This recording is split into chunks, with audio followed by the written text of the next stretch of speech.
River. Iya di sini juga sekitar 5 meter di sini. Kemudian ada waterfall, air terjun, dan tidak jauh dari sini ada castle ya. Castle itu dulu rumah seorang aktor yang kemudian disumbangkan ke state menjadikan national park. Ya jadi memang di sini tempat-tempat rekreasi banyak sekali. Jadi memang sangat nyaman tempatnya dan juga sebenarnya boleh dikata upper class lah. Semua orang putih di sini. White semuanya, keturunan Italia, keturunan Irish ya. Tapi alhamdulillah mereka baik-baik semua, terbuka dengan kita ya. Alhamdulillah. Tapi ini alhamdulillah saya tadi sempat masuk ke asrama juga, suasana ini malah bikin para santri jadi bisa belajar pasalnya. Iya, saya kira memang kan namanya pesantren itu kan tidak boleh terlalu banyak hiruk pikuknya ya. Jadi tidak boleh banyak gangguan. Makanya kita pilih tempat seperti ini, tidak terlalu jauh dari dari kota juga, tapi juga tidak terlalu banyak kebisingan. Anak-anak bisa fokus untuk belajar. Pada saat yang sama mereka juga tidak terlalu kesepian, tidak terlalu jauh dari kota New York juga, tapi juga tidak terlalu terganggu dengan kebisingan kota New York. Jadi saya kira ini tempatnya sangat ideal sekali ya. Pertanyaannya seorang adalah kalau misalnya ini pesantrennya kan baru 2 bulan. Iya. Ya, berarti nanti kalau fall waktu itu berarti nggak ada pesantren atau gimana? Jadi begini, jadi sejak kita membeli lokasi ini, memang mimpian kita adalah membuat pesantren full ya.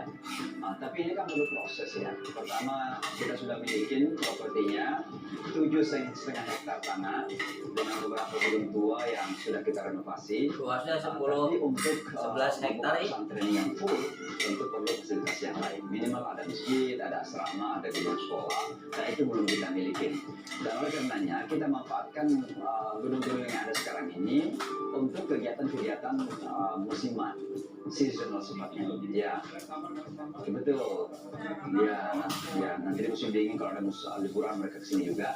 Ini sekalian saya mengistilahkan ini penjajakan ya. Ya, jadi kita menjajaki apakah ini memungkinkan untuk kita buka pesantren full ke depan dan insya Allah arahnya ke sana memang.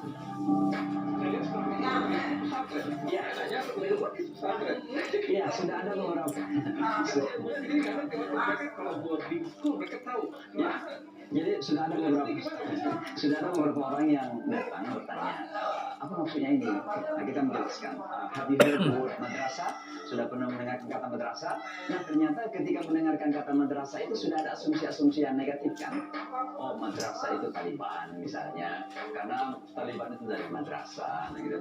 Nah, ini dengan kata pesantren ini membuka jalan bagi kita untuk menjelaskan kepada mereka bahwa madrasah itu tidak seperti itu seharusnya. Tapi kalau kita langsung memakai kata madrasah, maka sudah ada stigma di situ.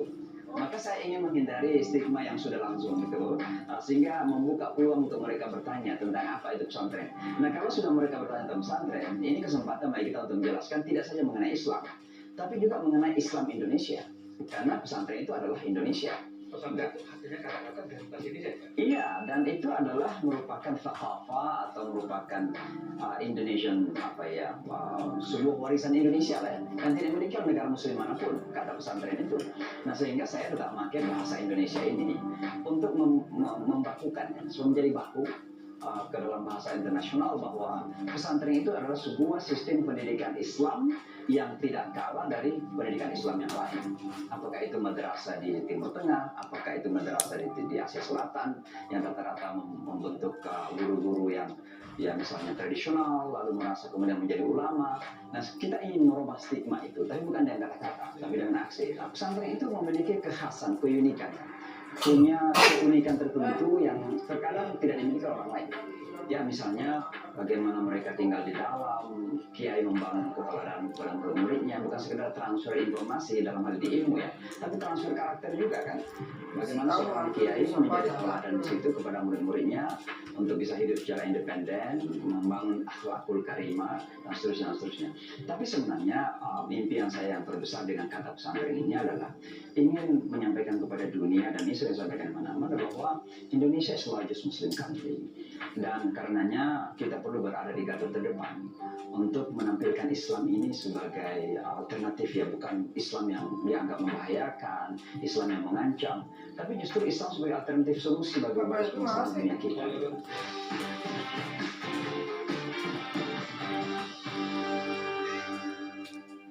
Hari hari Minggu ini dalam Go Healthy. Pemirsa, benar atau salah sering termenung atau World, my story. Kemudian banyak pertanyaan juga Pak. Iya. Banyak juga. Ini pesantren ada di Amerika, ada di Modus, di Connecticut. Ya, Izinnya gimana tuh Pak? Kalau boarding bukan boarding juga. Iya. Boarding berarti ada boarding school, berarti ada izinnya untuk izin untuk sekolah. Iya. Itu gimana Pak? ya, jadi izin tidak terlalu menjadi masalah karena izin itu kan tidak federal ya. Pendidikan itu bersifat state. Nah kebetulan Connecticut ini kan state yang berdemokrat, lebih terbuka, ya liberal, dan membuka pendidikan termasuk pendidikan agama ini kan hak agama. Jadi merupakan bagian dari religious freedom dan tentunya dihargai dan dihormati kan digaransi oleh konstitusi. Dan oleh karenanya kita tidak menghadapi banyak masalah, alhamdulillah. Justru sekarang ini kita dalam upaya membangun fasilitas ini akan kita mulai dengan perizinan. Tentu akan dimulai dengan kesediaan airnya bagaimana, tanahnya bagaimana. Iya, Orang geman wae, aduh, musim tantangan moci. terbesar sekarang yang kita hadapi itu adalah apakah kita akan mampu mewujudkan fasilitas itu. Masalah izin sebenarnya nggak ada masalah karena kita merasa bahwa kita tahu konstitusi Amerika, kita tahu undang-undang Amerika, kita tahu aturan di Amerika. Jadi itu bukan suatu kekhawatiran yang perlu disampaikan. Iya, itu penting banget tutup. Iya. Karena banyak orang bertanya ini gimana ada pesantren Iya. dibangun di Connecticut, Iya. dengan Bos, kamu tidak dikasih makan, tidak dikasih makan, kamu Ya, tidak apalagi boarding dikasih kan sifatnya tinggal dalam makan. kesehatan, Kasih inspeksi tempat tinggalnya anak-anak, itu sesuai macam-macam ya. Tapi alhamdulillah kita ikutin semua aturan yang diharuskan. Setelah itu Bukan, bukan, bukan. berarti ada fall, ada ini. Cuman pusat-pusat barangnya apa? Di pesantren ini. Iya ada yang menjaga, jadi kita punya seseorang yang menjaga. Pusat-pusat naik kan awak. Sikan itu diberi makan buat Ini akan ada namanya kajian Islam. Pusat-pusat teh kalau Jadi, mungkin anak ya, jadi khusus untuk para orang tua dan remaja. Jadi siapa kita open kepada siapa saja ya. Dan makanya ini program pesantren kita ini ada 8 ustadz yang mengajar. Iya. Dan ustadz yang kita sponsori adalah ustadz yang cukup berkualitas dari Indonesia. Oh iya, jadi pertama mereka hafal Quran, kemudian ilmu Islamnya dalam, wawasannya luas, bahasanya bagus, bisa komunikasi kepada anak-anak. Dan itu kita seleksi, kita umumkan bahwa kita ada membuka kesempatan untuk mengajar di Amerika. Dan alhamdulillah begitu banyak yang mendaftar. Ya, rupanya Amerika ini merupakan atraksi tersendiri bagi jadi banyak yang mau ke sini. Nah, kita seleksi dari sekian banyak yang mendaftar itu 5 orang saja, dan alhamdulillah semua dapat visa dan mereka mengajar di sini. Nah, tentu selain mengajar, kami buatkan program juga namanya GLP. GLP itu Global Leadership Program. Jadi sebelum mengajar. Enggak, jadi di sela-sela mengajar itu kami bawa mereka ke Washington DC, sudah ke Imam, ke KBRI, sudah ke beberapa tempat. Jadi mereka sudah tur, kemudian ke New York berdialog dengan Rabi Yahudi yang saya menulis buku bersama dengan tokoh-tokoh agama. Jadi tujuan saya mendatangkan para ustadz ini bukan sekedar menjadi tenaga pengajar, tapi juga mempersiapkan mereka menjadi ustadz-ustadz yang berkaliber internasional dan punya wawasan global masa depan. Ya, mereka anak muda ini. Ada yang dokter dari Azhar, ada yang S2, macam-macam. Jadi mereka anak muda yang punya wawasan. Iya, itu mereka itu jadi mereka juga begitu pulang dari Amerika, mereka juga punya wawasan dan Ya, benar. ya gitu. Benar. Exactly, ya.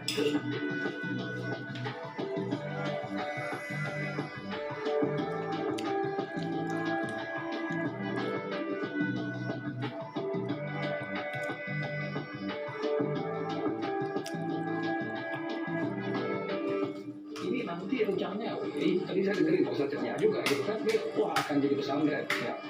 Apakah pertama ini jadi pesantren inklusif, apakah bisa menerima orang di luar, orang Indonesia, gitu, kemudian what is the next? Ya, jadi memang impian kita adalah menjadikannya sebagai pesantren Muslim Amerika ya.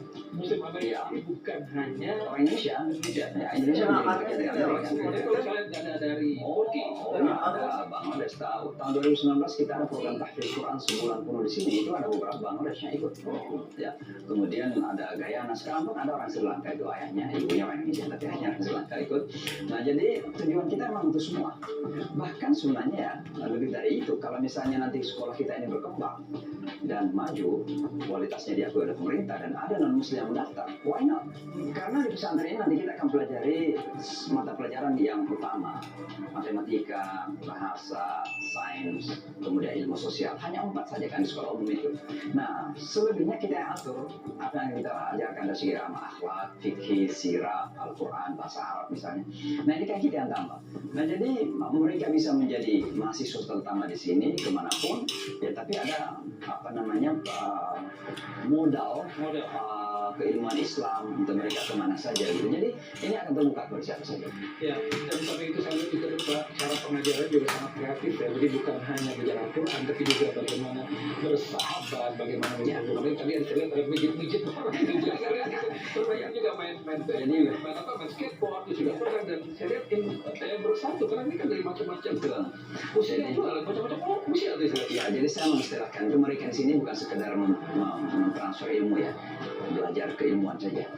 Tapi yang terpenting itu adalah pertama membangun lingkungan, environment. Bahwa dengan berada di sini mereka merasa punya lingkungan yang berbeda. Dengan melihat situasi sekarang ini saya berpikir, nah gitu kan. Jadi supaya nggak ketinggalan kultur dan budaya anak-anak kita. Jadi tradisi anak kita nggak ketinggalan. Jadi anak-anak ini sekarang sudah punya komunitas. Minimal saat ini komunitas virtual. Karena mereka ada WhatsApp group, mereka ada Facebook group, ya, betul. Ya, dan itu yang paling susah kita dapatkan di Amerika. Punya komunitas. Anak-anak kita kalau mereka kuliah, terkadang sudah lepas dari komunitas. Tapi kalau mereka ini sangat kuat dalam berkomunikasi, dari sini ini, maka ini akan terasa, oh, he is my brother, she is my sister. Luar biasa. Satu aja dikit ya, tips buat anak-anak Indonesia untuk terus semangat dan bahwa kalau mau nyantri itu bukan hanya Indonesia. Ya, jadi ini sudah sebuah realitas, sebuah kenyataan. Kita telah mewujudkan fasilitas untuk nyantri di Amerika. Ya, jadi saya kira jangan lagi menyangka Amerika itu sebuah negara yang anti-Islam ya. Kalau ada Islamophobia itu wajar ya. Tapi Amerika adalah tempat yang sangat kondusif untuk kita mengembangkan keislaman kita, keilmuan kita. Jangan kemana-mana, karena dunia kita Our World My Story akan kembali setelah yang satu ini.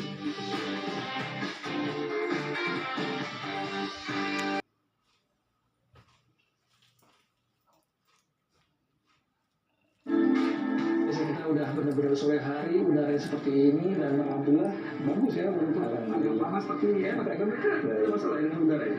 Alhamdulillah ya, anak-anak sudah terbiasa tentunya dengan berbagai pergantian musim ya, dan karena memang kegiatan ini kita lakukan di musim summer ya, jadi secara psikologi mereka sudah siap. Rencananya ke depan akan ada musim-musim lain berapa? Ya, Hanya summer aja atau nanti ada winter, ada fall, kan biasanya juga ada. iya betul sekali. Kita lagi merancang kegiatan untuk winter nanti nih, di mana ada pembelajaran yang kita bisa tawarkan kepada saudara-saudara kita yang ada di Amerika ini untuk mengikuti kegiatan pada winter. Di samping itu ada kegiatan weekend, ya kita sebut dengan KIAP, kajian Islam akhir pekan, langsung sejak 4 bulan lalu sampai sekarang. Jadi ibu dan bapak yang ingin meluangkan waktunya pada weekend bisa datang belajar agama di sini. Iya. Ustaz, terakhir ini, apa harapan Pak Ustaz buat para santri Amerika ini, santri Indonesia di Amerika ini, Pak? Iya, iya. Ya tentu kami sangat bahagia dan bangga bisa menjadi bagian dari pesantren Nurul Ikan Nusantara Madani di dalam memberikan pembinaan kepada anak-anak kita yang kami nilai sebagai potensi yang sangat besar untuk peradaban Muslim ke depan. Mudah-mudahan aktivitas yang ada ini mereka bisa lanjutkan di rumah masing-masing. Mereka bisa sholat tepat waktu, mereka bisa tidur lebih cepat dan bangun lebih awal. Mereka bisa mampu untuk mengontrol penggunaan gadget. Karena di sini hanya sekali sepekan diberikan kesempatan. Boleh pakai gadget. Jadi ya itu untuk silaturahim, nelfon ke orang tua, minta advice dari orang tua. Ya sehingga kedepannya mereka bisa lebih mengoptimalkan waktu untuk silaturahim kepada orang tua, kepada guru, dan ya memanfaatkan waktu lebih positif lagi. Kamu itu udah keren, kurang baru satu. Itu mau dipakai. kayak udah susah ke agama Yeah, dipakai my parents too. I feel excited. Like this is almost like my last day. It's like you know, it's almost the last time here, and like I have a lot of friends here, and like I've learned a lot here, and like I love my teachers. So yeah, it's like yeah. What you learn from your I learned akhlaq. That's Islamic like manners and etiquette. So like I've learned different types of dua and how to act in front of people. Like yeah. Also learned how to read the Quran. In some ways, like I'm a good reader for the Quran, but like sometimes I'm just like not that good enough. So like I'm trying my best. Yeah, and I've also learned like Arabic calligraphy, like writing down in Arabic beautifully. For example, Ar-Rahman, whatnot. And I've also learned how to make adhan. That's the call for prayer in Islam. It's like Allahu Akbar, Allahu Akbar, like that. So yeah, like I've learned a lot here. So how do you? What are you gonna do after this? After this Sunday, you're going home, and where is from? I'm from Brooklyn, New York. Brooklyn. Okay, Yeah. you're going home to Brooklyn, so you're gonna meet a lot of non-Muslim friends, right? And where are you going? How are you going to? I'm gonna How are you going to use your Islam. Yeah. Islam? I guess spread da'wah to them. You know, like not to like. I'll just be like. Sometimes I say, hey, in my religion, like this is how you do it, and this is how you do it. And then like if they try to be interested, I'll tell them to like come to Islam. Something like that. Yeah. And then what is your hopes for this something? Oh, I hope it'll like grow bigger, and like I hope I'll be a teacher here later. Cause like I want to see this place is like great already, but like if there's more buildings, more facilities, and like more donations from like other people and like other organizations, like I think that would be great. Yeah.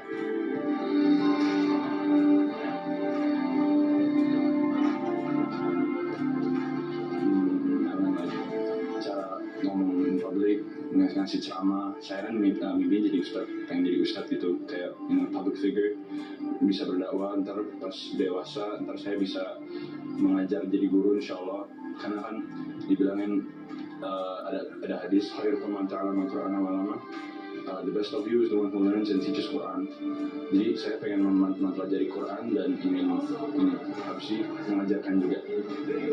Dan saya juga Arabic calligraphy, etiquette kayak akidah akhlak, terus sama apa namanya Islamic history gitu.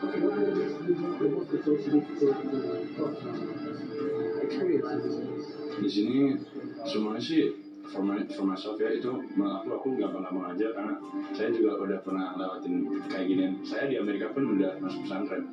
Di Amerika saya sekali pesantren di Philadelphia. Organisasinya di-hold by Turkish people. Saya orang Turki, saya masuk tahun ketiga. Tahun ini tahun ketiga. Mungkin kalau di orang Turki, kan kalau di sini kita bisa melihat ustadz sebagai mungkin bapak kedua atau mungkin kayak kakak gitu, kayak family. Kalau di sana enggak, kayak kita harus respect, benar-benar respect. Caranya beda. Mungkin mereka cara sholatnya gini, terus kita kayak gini. Mereka misalnya omongannya kayak gini, terus omongan kita juga kayak ini. Ada beda-bedanya, tapi everything comes together. Ada explanationnya afterwards. Even though we're different, we could be together. What do you hope from this place? Aku sih pengen banget ya pindah ke sini kayak buat full year benar-benar sekolah di sini. Tapi satunya enggak. I hope the space can open soon, kayak mungkin 2024 gitu udah kebuka buat kayak full time. Udah bisa nerima murid-murid insyaallah.